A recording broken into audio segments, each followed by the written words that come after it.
minimums to be implemented. He said he's ready to listen to you. Some have said they don't want the steering committee is even ready to come to the X spaces, but Karemi maintains that there's no that room for dialogue. Do you feel this is a holistic sort of approach from the Gen Zs, or it just might be with a few? Alan, first allow me send my sincere condolences to the families who lost their loved ones. These are young men and women who gave out their lives out there to reaffirm the sovereignty of this country. Going forward, and also wish quick recovery to those who are still recuperating at the various hospitals in the country. I don't think the agitation to have a dialogue is something to dismiss or to embrace, because the president in his climax of the conversation has admitted to some of the things or the demands that this generation has put forward. He has acknowledged some of them, and the mannerism in which he is trying to choreograph the so-called National Committee of Dialogue doesn't make sense. I just poked holes and questioned the logic behind it. Before you can be so sure of the number of people you are going to have at the committee, at least for the sake of sincerity, tell us, how many civil societies do we have in Kenya? How many youth-led organizations do we have in Kenya? How are you going to sieve all these people to bring them to the front line? Because let me tell you, Alan, as a protester, I was in the streets. I was tear-gassed. I was threatened and intimidated by these plainclothes, hooligans in the name of police. The people who are basically protesting, some of them are not even on X. Some of them do not belong to any formal organization. Some of them do not even belong to Facebook and whatever. I don't know the rationale behind this push. And I can say it without any fear of contradiction, that the people around the president, as long as you are still going to use the mindset you used to listen to us before demonstrations, and the same mindset you are still applying during this, I am telling you, we thought today would come out as a remorseful individual, a man who was ready to tone down. But what I'm seeing in President William Ruto is such a stamping man, full of arrogance, full of revenge, and on a revenge mission. And it's very categorical that we are still going to deal with people. You cannot continue threatening people while you are still sweet-talking them to come and have a dialogue with you. We don't dialogue with fist, we dialogue with sobriety. But Kennedy, you've acknowledged that he's actually acknowledged some of the issues that you raised, and he said, yes, I'm ready and willing to have this discussion. How then would the president get to address these issues if you don't want to talk? The president, who has said we are not ready to talk, but we are talking, even now I'm talking. Yeah. The president, what I'm trying to say is that the president, I don't know, you know, the president used to lying a lot, Alan. I could tell you this for a fact. But we are not refusing a talk. Yes. But we are not ready to be carried as fools. You know, the president thinks that most of us are UDA youth leaders or UDA supporters whom he will chant lies to and they will easily buy into. You look at myself, I look presentable, besides the definition of a youth in the context of Kenyan politicians, because they don't believe some of us may look smart. They believe we must look like raggeds. So, whatever it is that the president wants us to do, it has always been said. And that is a justification on how failed the government is. Imagine a deputy president telling you that nominate one of yourself or some of you to lead us. How do we do this? This is a justification that there are some of the changes that the young persons like myself are pushing for. The overhaul and disbandment of things like the National Youth Council is a clarity that the government has failed the people of Kenya. The president in his speech has acknowledged miscommunication between his office and the people of Kenya. That is a clear justification that the government is operating in utopia. They are operating in oblivion of the people's reality. So it is insensitive that the president is still demanding that we have a conversation. It's not genuine. If the president wants us to speak, by the way, I don't want to dress my suit and go to State House and be bribed in a brown envelope. Come to Kasarani Stadium or any other place. Come with your JSU and the police you've deployed in the streets. Take a mic there and do not bring Dennis Itumbi, because I know how Itumbi works. He will stage stooges in that particular meeting, give them mics to spew lies. I have been there. We know how you people work. Just come. We elected you, Mr. President. Let us have a conversation, a peaceful dialogue. You don't need to use stooges, people you will stamp your feet on, then they run away. We want to speak the truth.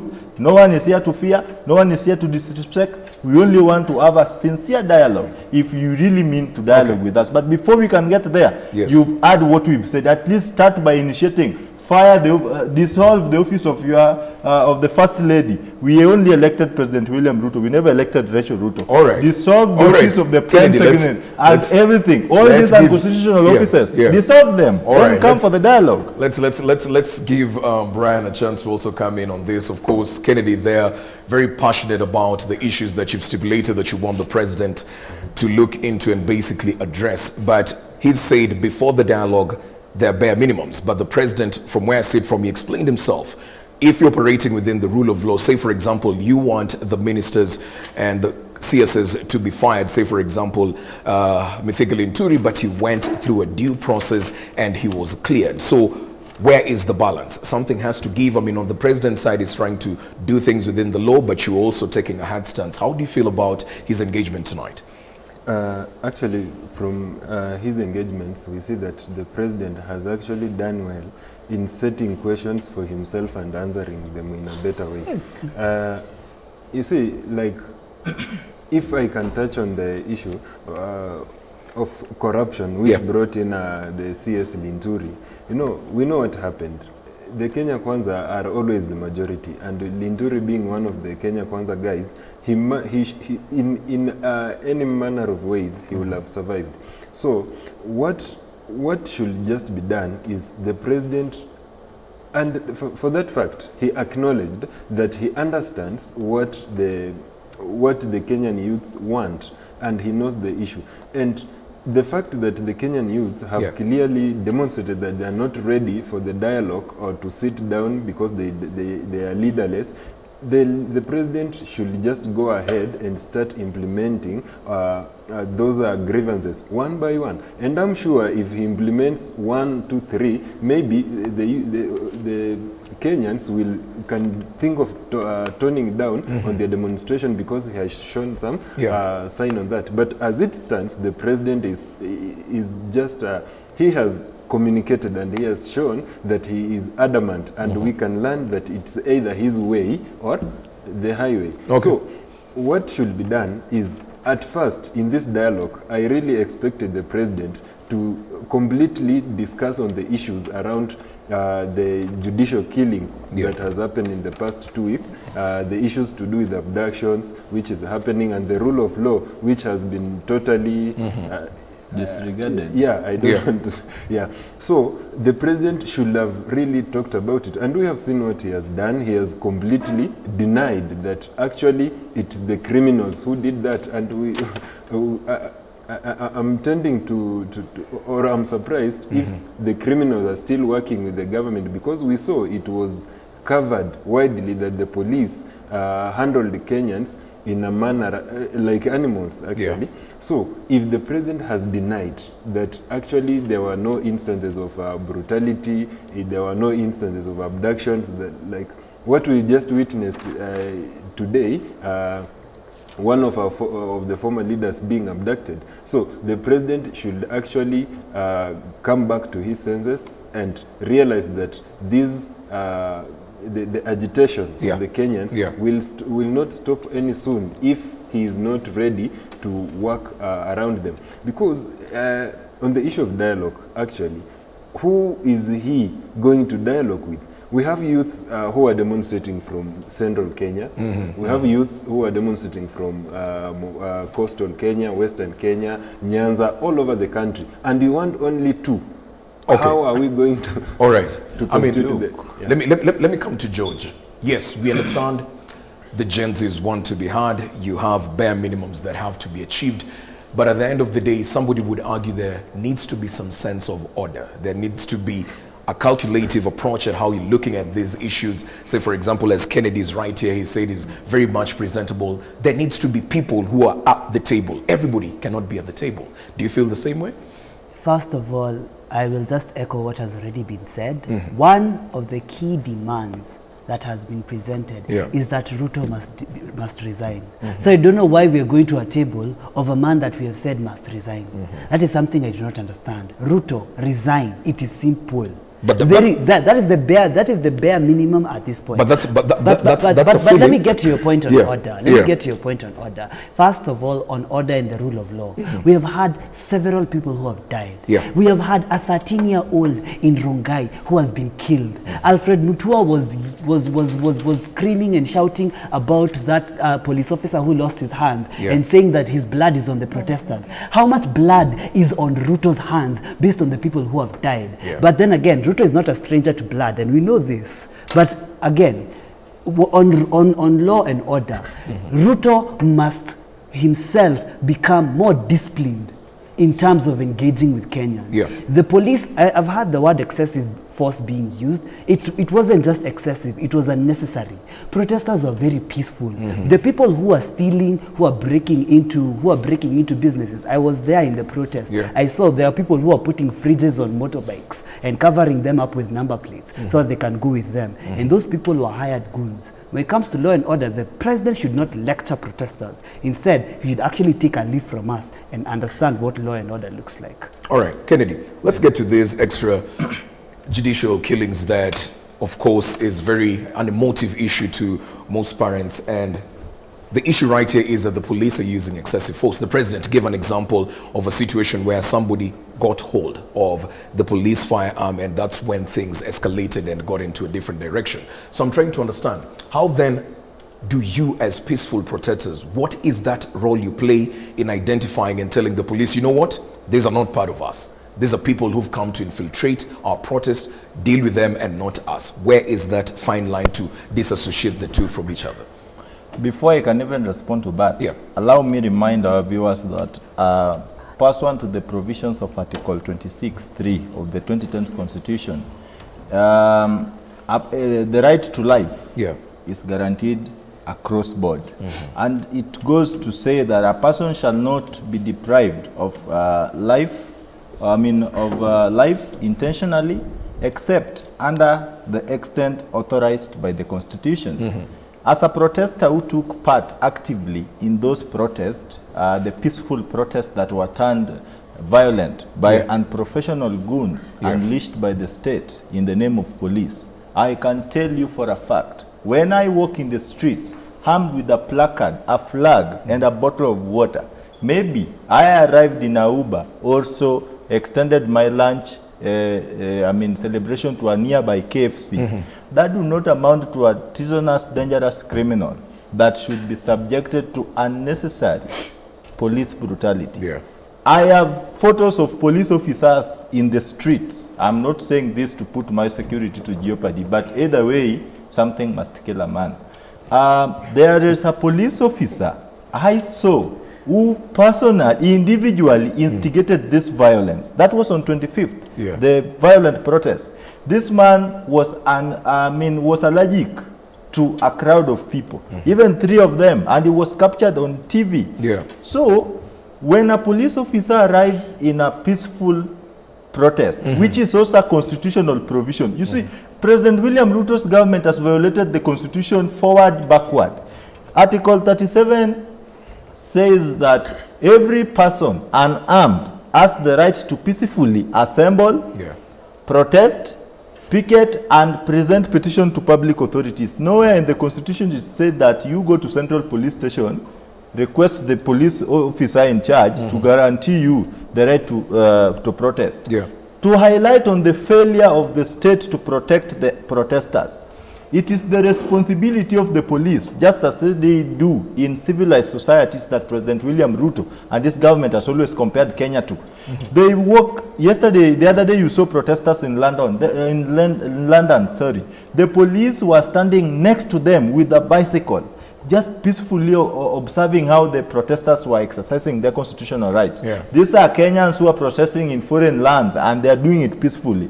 You come to Kenya, you find a police officer in a torn shoe carrying a very huge gun, carrying, unnecessary. Go and fight bandits. We are not bandits. How can you just come to a peaceful protest armed with all the unnecessary arsenals, and then you purport in their narrow mindset that we, the people, are going to be peaceful? So it is a provocation of the people by a police officer who is basically claiming that you have no right to assemble. Okay. The right to assembly is also a constitutional provision. So why am I even discussing the president's actions vis-a-vis the constitutional provisions? All right. That is a safe ground to inform President William Ruto that he has failed the people of Kenya. You cannot send a masked goon with plain clothes, carrying very dangerous weapons in the protest, in the name of putting or maintaining the public order. Right. That is not order, that is hooliganism. And we know this government, it is like a terror regime. It's a government that do not believe in democracy. Let's take a break at this point, Kennedy. Of course, very passionate young Turks right here in studio, basically airing out their views. Let's take this short break. We'll get back with the conversation.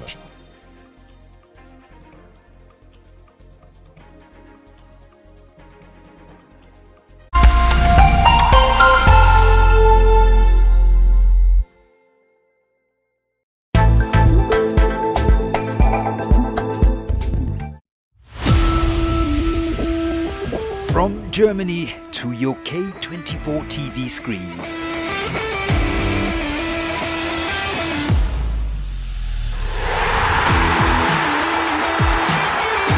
Get ready for the ultimate showdown of European football as 24 countries fight for one trophy. This time, the battle for glory reaches its peak.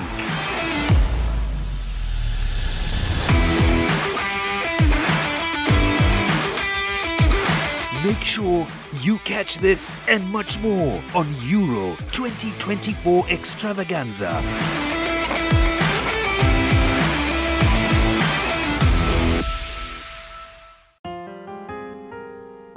Mtumaini Bwana kwa moyo wako wote, wala usitegemee ufahamu wako mwenyewe.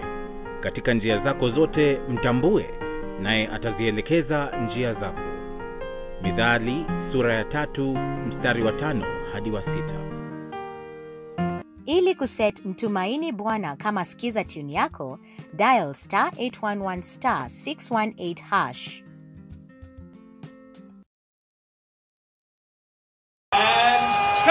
Good show, everyone. I can't believe the season's nearly over. It sucks. I mean, I have no idea what I'm going to do with all this time on my hands.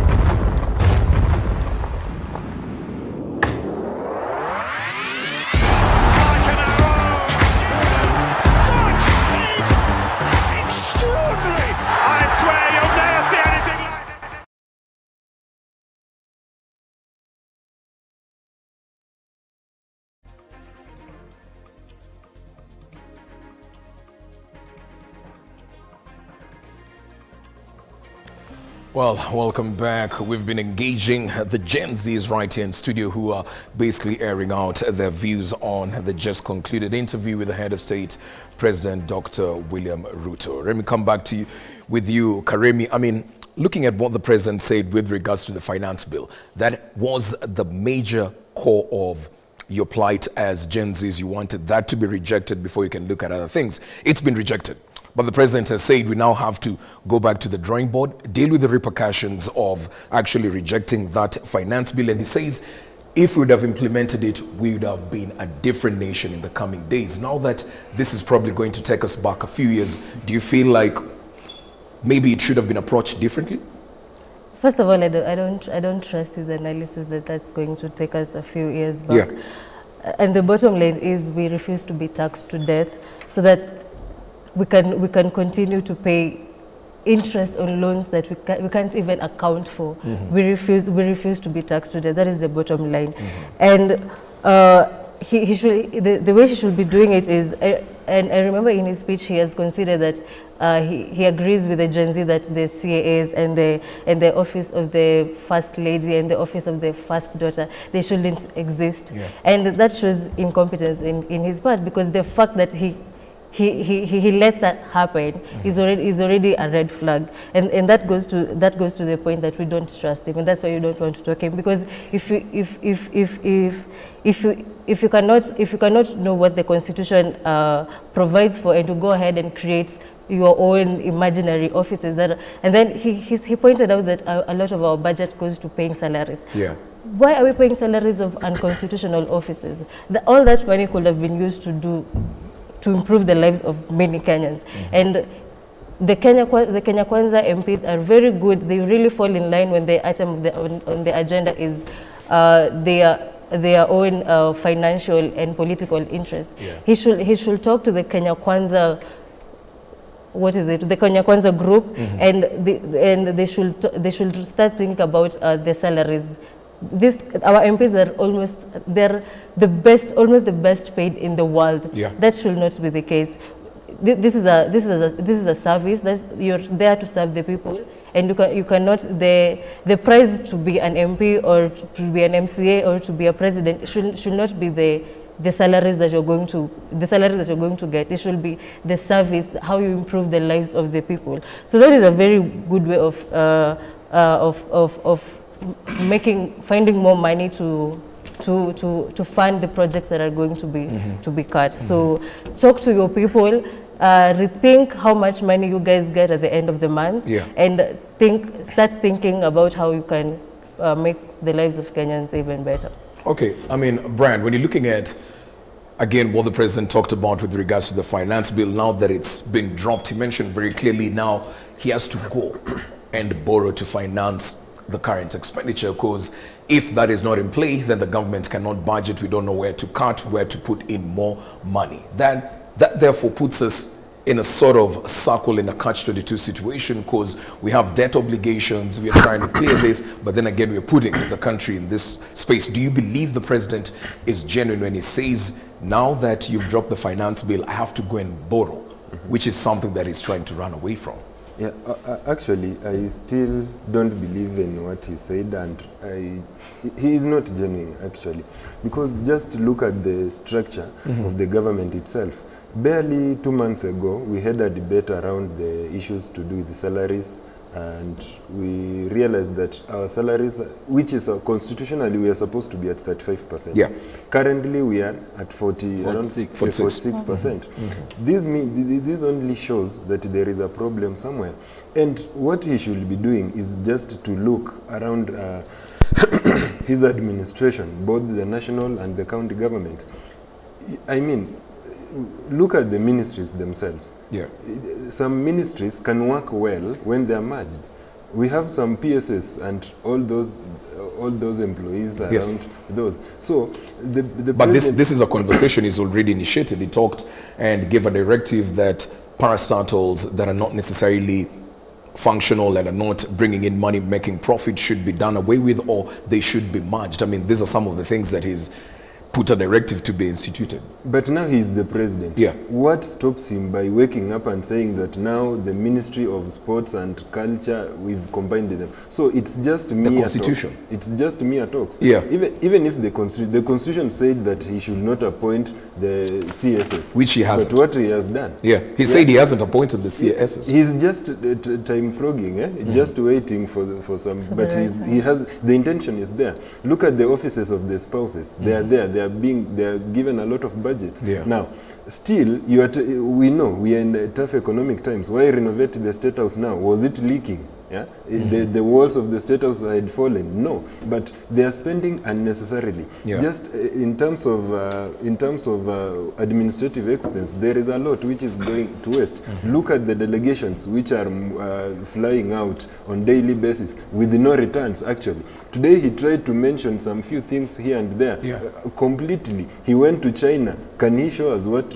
Unless he went to borrow more, but those delegations, they are not paying back. Look at the ministers who used to move out. What have they brought? Nothing. So the president should actually he spoke about living within our means. How can we live within our means? We cannot finance our budget, but we want to spend more, especially, and he himself as the head of executive, he's the one who is on the lead in contradicting what he said. Yeah, there was a debate about the jet which he used to go out. Yeah. And then the issue of corruption. That is what is completely killing us. You know, even where we are, the situation we are in is what we just saw. Tomorrow, we were told that the country is broke. when his close ally is contributing 12 million within a minute, surely.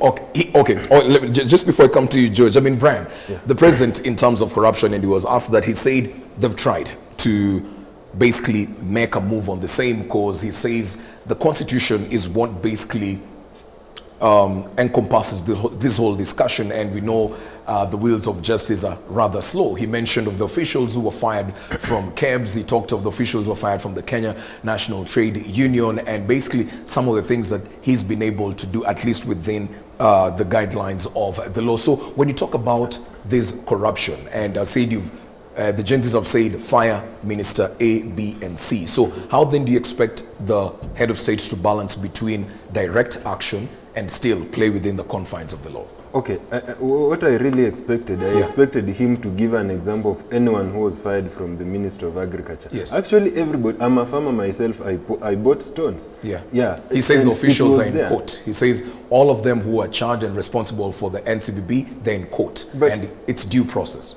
Actually, the minister, the person, the head of the department, we should have a culture where the head of the department is able to carry the personal responsibility. We saw during Uhuru Kenyatta's time, actually the minister should lead the way by leaving the office.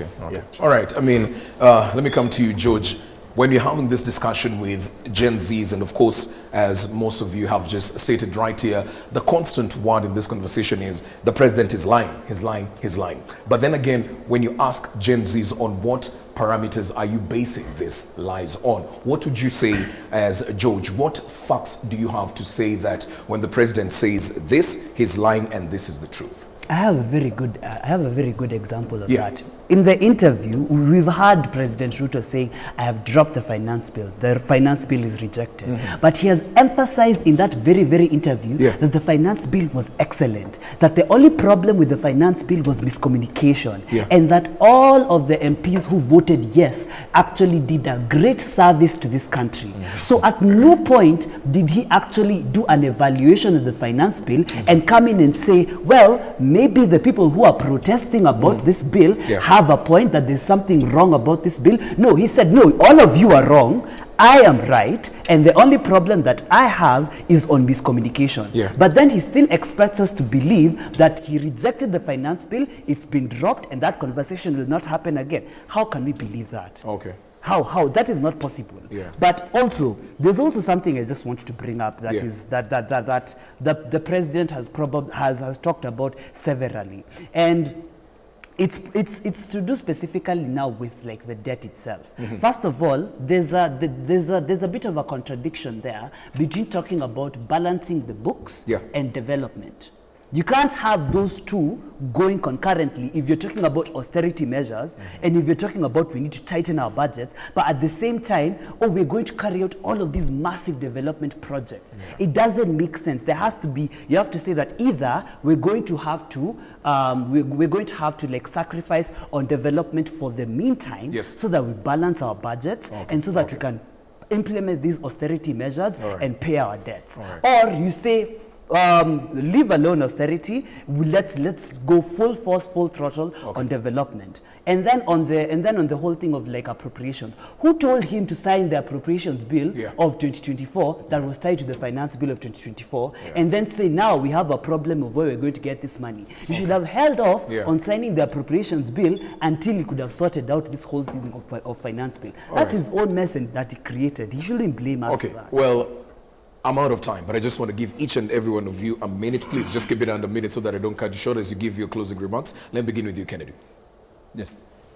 President William Ruto violates the constitution in all angles, except when matters corruption is being tackled. He believes that the courts have the ample time to tackle corruption, but when it comes to fundamental values like human lives, he is ready to violate the constitution by unleashing goons in the streets to terrorize common mwananchi who are just basically invoking provisions of the constitution.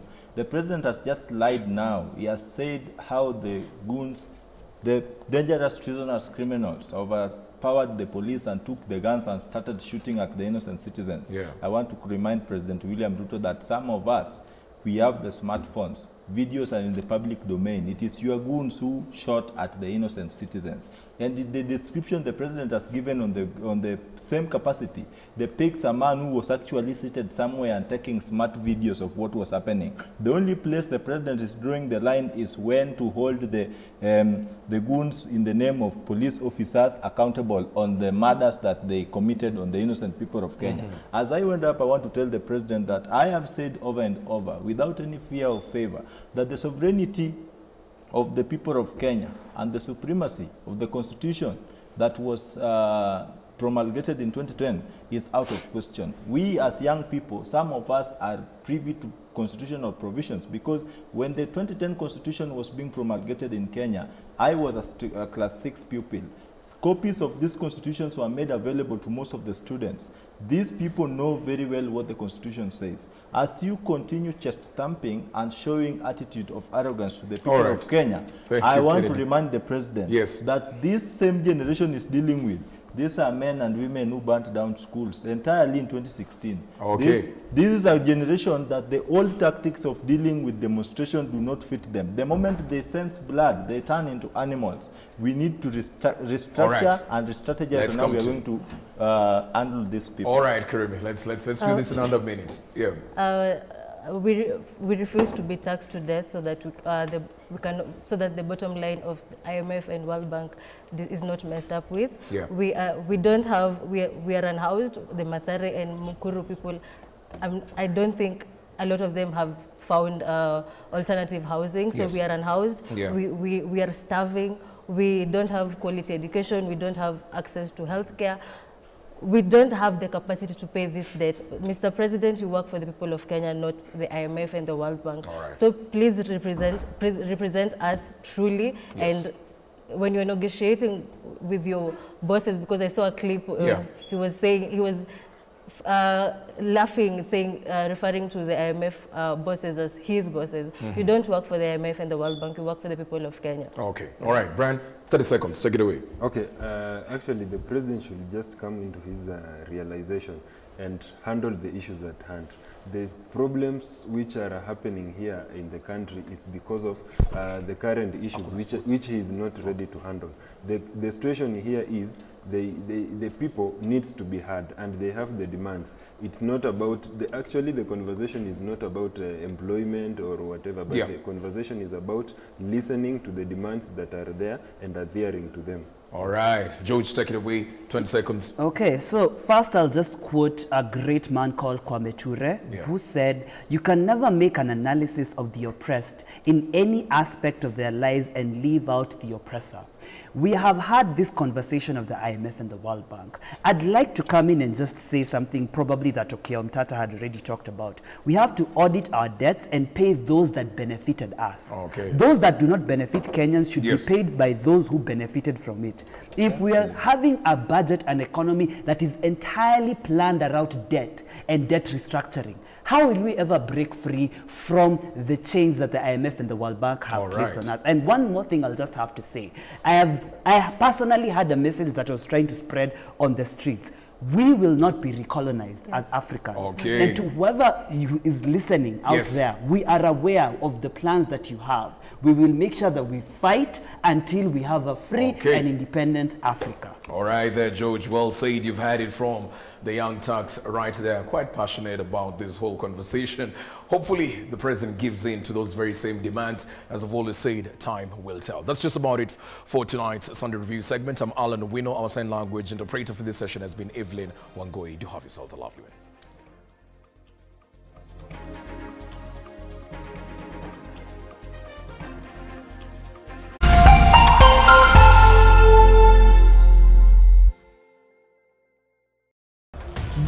Is GoTV, and right here is where you can catch the brilliance of Mbappe, the scoring power of Kane, Ronaldo's, and all of the greats fighting for the glory to be crowned the kings of Europe. Don't miss the unbeatable action of all 51 games of Europe's biggest football event live on SuperSport on GoTV and GoTV Stream. The Euro 2024 live. That's GoTV for you. Love it. Cheza kama wewe na cheza sita. Ushinde hadi mara 5,000 ya bet yako teke. Yes, and it's that simple. Dial *675#, cheza na 6 numbers kati ya 1 hadi 6, weka bet amount yako, ushinde hadi mara 5,000 instantly. Cheza kama wewe na cheza sita na upate nafasi moja kati ya 4 ya kuwa mshindi. Dial *675# to play now. Over 18 only. Gaming is addictive. Play responsibly. This message has been authorized by the BCLB. Nilikutengenezea kitu. From different worlds, come a trio with a shared destiny. Ikulinde na ikuongoze. Where will the fashion runway take them? Mimi nitachunga maua yetu vizuri sana hadi wewe narudi. Family business is everything.